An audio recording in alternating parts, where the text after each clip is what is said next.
Hey guys, it's Josiah here. Welcome back to another episode of Josiah's Grape Reviews. Today I will be reviewing the Atlanta Cup and Xfinity or O'Reilly races, as well as the truck race for Lime Rock Park. Without any further ado, let's go ahead and go with it. The ARCA Series also raced at Lime Rock Park. Thomas Annunziata, for the second year in a row, got the win, so shout out to him.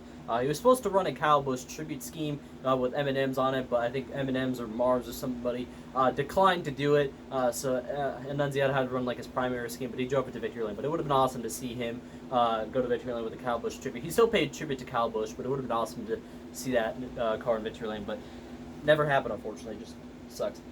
Grant Finger ended up getting the win at the truck race at Lime Rock Park. He snapped like a 40-50 race winless streak. I think it was 40 race winless streak, holding off Landon Lewis. Landon Lewis, I think he got a top 5 in the San Diego truck series race, if I'm not mistaken. So he gets another top 5 here. Caden Honeycutt finished third with like two laps to go coming to the white flag. He got into his teammate Gio Ruggiero. Ruggiero kind of ran him off the track, and I think Honeycutt, I think he spun him out. I don't know. I didn't watch it, but I heard it. So I'm just going to take people's advice. I think he spun him out. So, yeah, Honeycutt with that comes home third. Parker Kligerman with a good finish, fourth. Christian Eckes top 5. Daniel Hemrick, Andres Perez, Tanner Gray, Stu Friesen, and Colin Braun gets a top 10. All of them. And looking here at some other notables, Lane Briggs finished a lap down to 23rd. I think he got some damage. I think Stuart Friesen and Cole Butcher were about to the lead. I think Friesen got spun by Butcher, and then that caused a huge stack up, and Riggs got some big damage, so that's why he was a lap down. Ankrum 2 laps down, 25th. Don't know what happened to him. Chandler Smith, 30th, 44 laps down. Again, didn't watch the truck race, so I don't know what happened. But Ben Rhodes, Majeski, they all DNF as well, so those are big names right there. Looking at the point standings, Lane Riggs and Katie Honeycutt are both locked into the chase. For every series, there are now 2 drivers locked into the chase, if I'm not mistaken. I think that's right. So Riggs and Honeycutt are the 2 drivers locked into the chase in the truck series as of right now. Chandler Smith is in third. Eckes and Ruggiero, top 5. The other drivers in right now are Ty Majeski, Ben Rhodes, Daniel Hemrick, Grant Finger, and Tyler Ankrum. Stuart Friesen is only 17 points back, tied right now with Jake Garcia. Brendan Butterby and Queen and Andres Perez are the next guys out. So with that, let's go ahead and look at the O'Reilly race, which was run on Saturday. It was a wild race and a very interesting race for Atlanta. Atlanta has honestly, debatably, been the best track on the NASCAR circuit the last couple of years. Since its repave in 2022, it has turned what was essentially just a mile-and-a-half track, an ordinary mile-and-a-half track, just racing and all that. And now it's turned into a super speedway. But here this weekend, we saw some very like a hybrid mix. It wasn't all. We still saw some super speedway racing style and drafting and all that, but there were times in stage 2 in the O'Reilly race, for example, where like a couple guys were able to pull away from the rest of the field, and then it got strung out. That happened in the Cup Series, I think, at stage 1 as well. So we saw a little bit of hybrid mixing. Honestly, I kind of dig it, and I know a lot of people dug it too. Dug with it. I don't know what that. Dug with it. Dug with it. We'll go with that. But anyways, so. In the craziness, it ended up being a crapshoot in the final stage. There were a lot of red flags. I think the red flag on the Sunday race at the Cup Series, that red flag period was like 3 or 4 hours. That still wasn't enough to match the combined red flags that were in the final stage of the O'Reilly race. So pretty crazy in terms of events. In the end, it ended up being Justin Allgaier who ended up getting the win. He had a win in Atlanta, but that came in 2021 just before the repave. Now he has a win at the Super Speedway configuration, so shout out to him. Carson Kvapil, his teammate, came home in second. Kvapil, once again, right on the doorstep of his first career win, and so were a lot of guys. There were a lot of underdogs in the top 10, with this being like a crapshoot and a lot of big contenders being out. There were only like maybe half the field and half the guys in the top 10 that had a win, and there were only like 2 of them that had like multiple wins.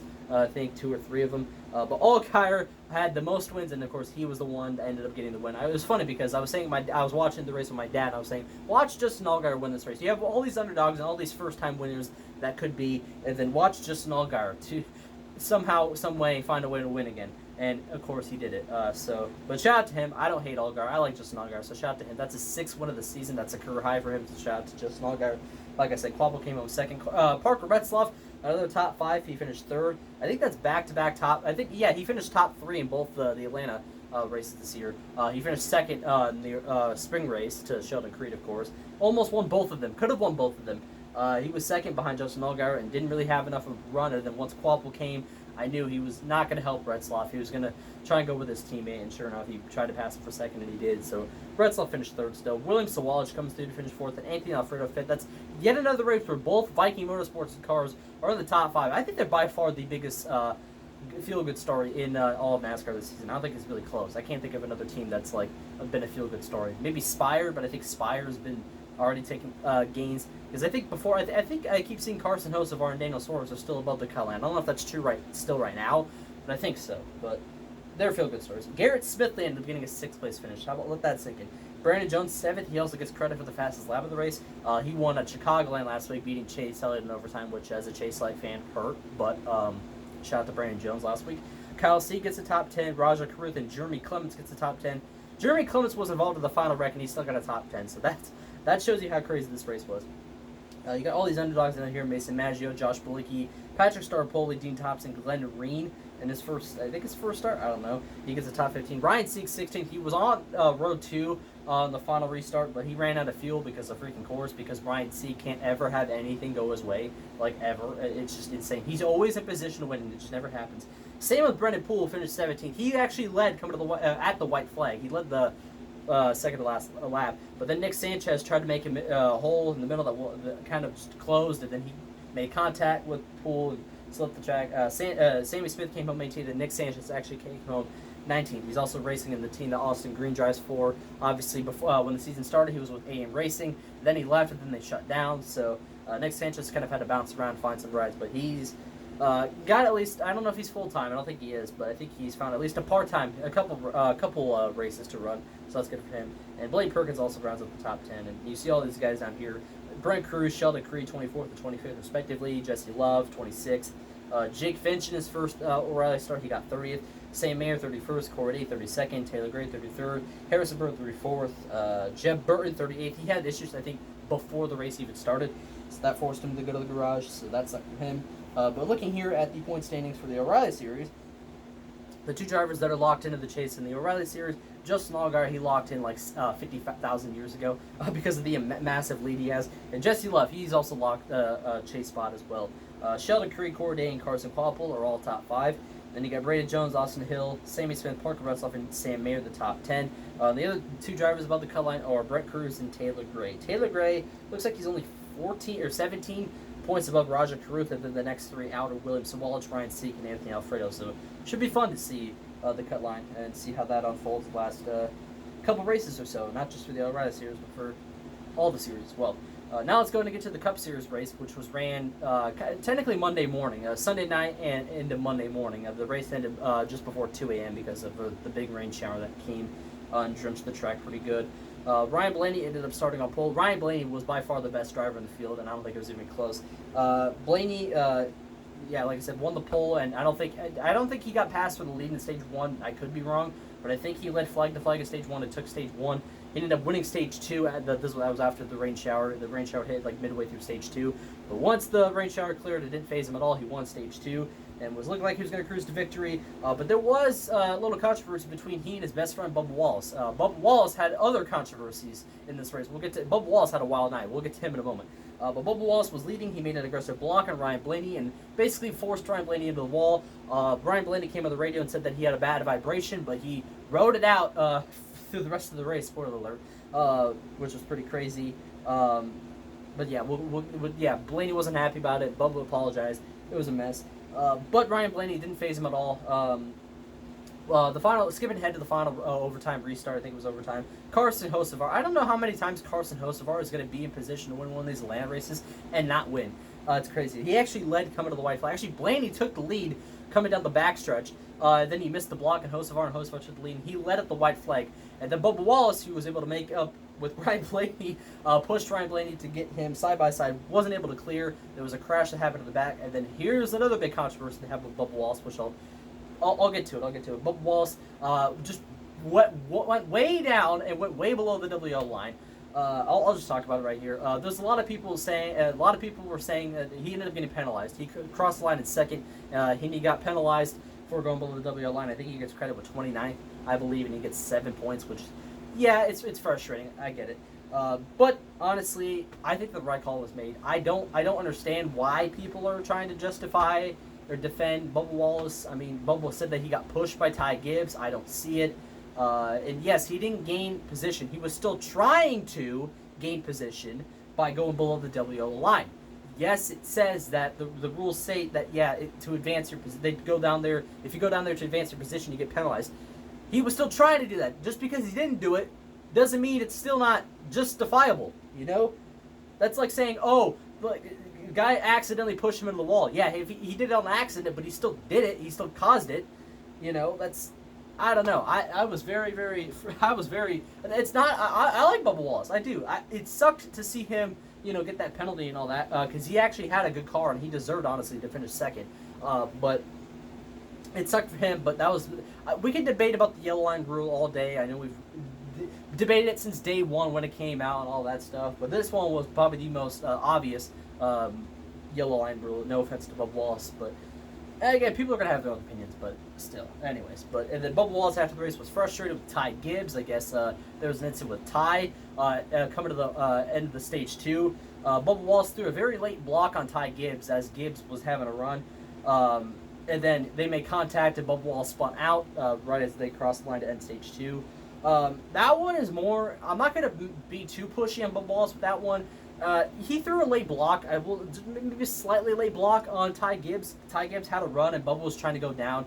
And, I mean, it's not like, yeah, it's hard. That's more of a racing deal. I can see both sides. But the yellow line controversy, that's 100% on Bubba. Like, I don't care what anyone says. That's 100% on him. But I might get flamed for that, but that's just my opinion. I know you guys are going to have your own opinions, but still, anyways, that sucked to see. But it was almost a 3-wide photo finish, just like it was 2 years ago between Bubba Wallace, who obviously didn't matter because he was penalized, Carson Osavar, who ended up falling back to finish 3rd, and Ryan Blaney, who was getting pushed by Christopher Bell, and obviously the guy who got the push ended up winning.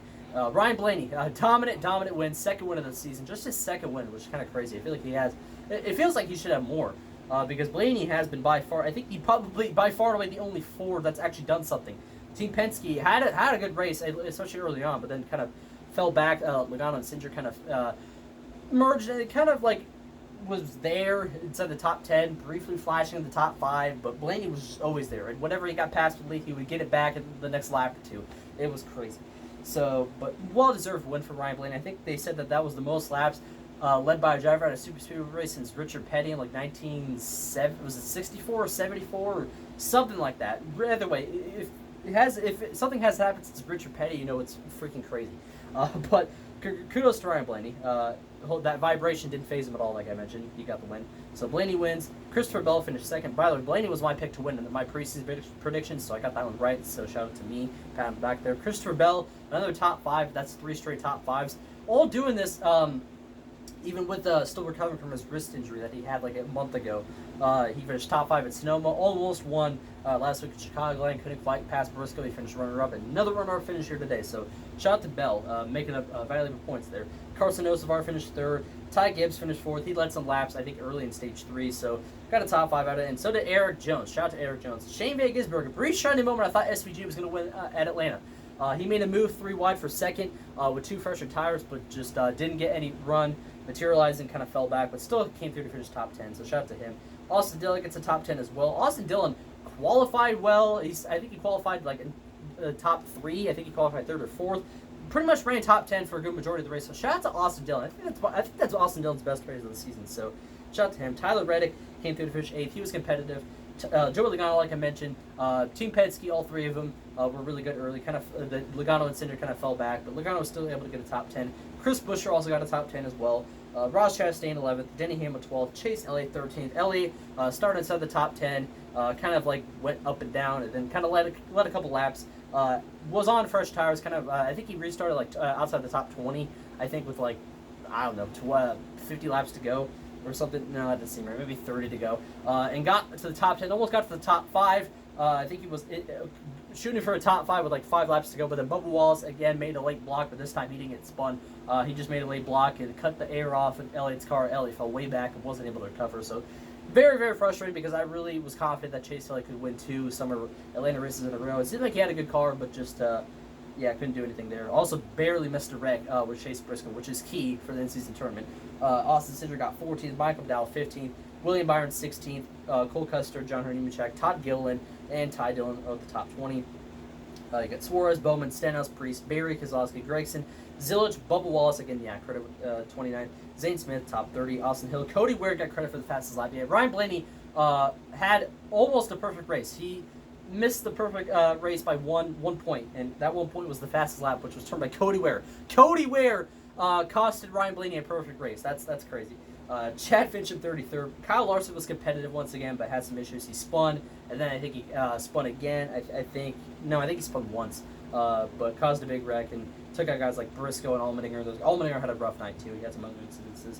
Earps 35th, Chase Briscoe 36th, AJ Allmendinger 37th, and BJ McLeod 38th. I think Allmendinger, I think he spun by himself. I think he made contact trying to get up in front of, I think it was Mike McDowell, or behind him, made contact and spun him out, and then he kind of roasted himself on the radio, which, I mean, AJ Allmendinger is not, he's not getting, the Call League and his team are not getting credit, they're not getting, parts from Chevy, because I think they, turned away from them, but Allmendinger, I think, was above the cut line at one point, so I disagree with Allmendinger. Allmendinger's doing a good job. I think he's giving himself, he's frustrated, I understand, he's giving himself to, he's being too hard on himself, that's what I'm trying to say. If I look here, Allmendinger's back at 22nd. Man, there was a point where he was right on the cut line, either below or above. But yikes. But anyways, Denny Hamlin and Tyler Reddick. Looking here at the point standings, Hamlin and Reddick are the two Cup Series drivers that have walked into the chase.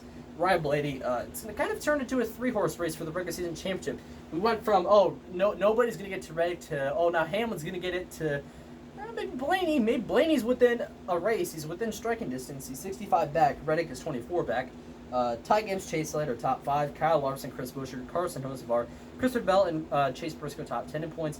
Daniel Suarez, William Byron, Bubba Wallace, Austin Cindric, SVG, and Eric Jones currently hold the remaining chase spots. Joe Logano, right there, they're only 8 points back. Ryan Priest, Brad Keselowski, and Ross Chastain are also the drivers just behind the cut line on the doorstep as well.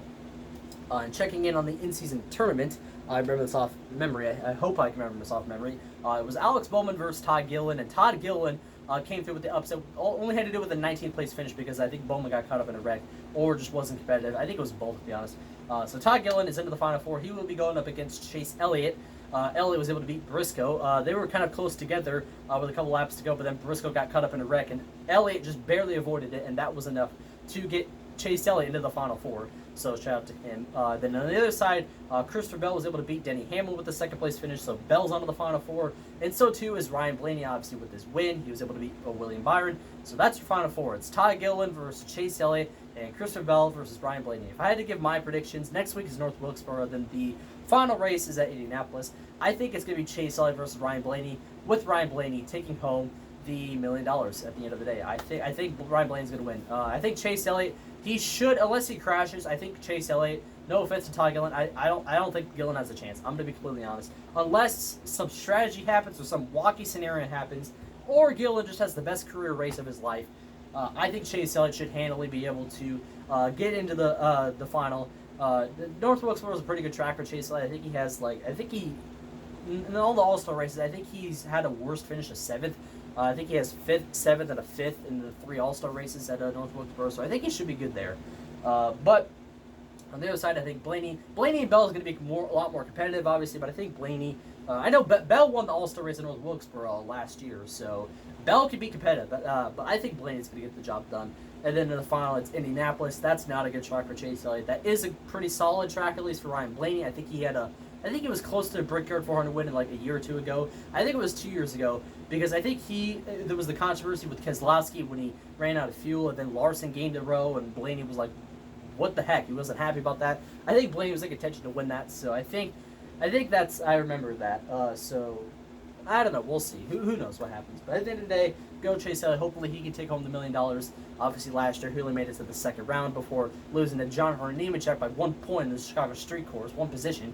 So hopefully he can succeed. But anyways, we're in for a good best of luck to all 4 of them. But anyways, as reviewing the race, obviously I'm fumbling my words as always. I apologize.